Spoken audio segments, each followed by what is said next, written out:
দেখো বন্ধুরা, আমরা তো বাজার থেকে সব সালোয়ার স্যুট কিনে পরি, কিন্তু এই সব কারুকার্য যারা নিজে হাতে করে তারা কিভাবে কত কষ্ট করে এরকম আস্তে আস্তে বসে বসে করে সেটাই আমি দেখাচ্ছি। এই হচ্ছে আমাদের মামুনি রানী, আমার মাকে দেখাশোনা করে, আর মামুনি বসে বসে অবসর সময় এই কাজও করে।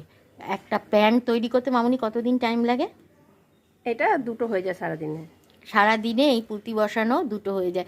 এই সব পুঁতি বসিয়ে নিয়েছো? এটা পুরো বসানো হয়নি। হ্যাঁ, আমি দেখাচ্ছি পুরো যেটা বসানো হয়েছে। এই দেখো, এই প্যান্টটা পুরো বসানো আছে।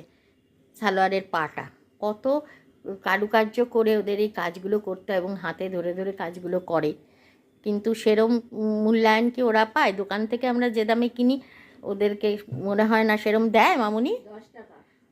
এই এই একটা প্যান্ট পুরো করলে কত দেয় মামুনি? 10 টাকা। 10 টাকা, চিন্তা করো তাহলে এরা কতটুকু পয়সা পায় আর আমরা কত দামে এগুলো সব কিনি। তো চলো আমি একটা কাজ তোমাদের দেখালাম।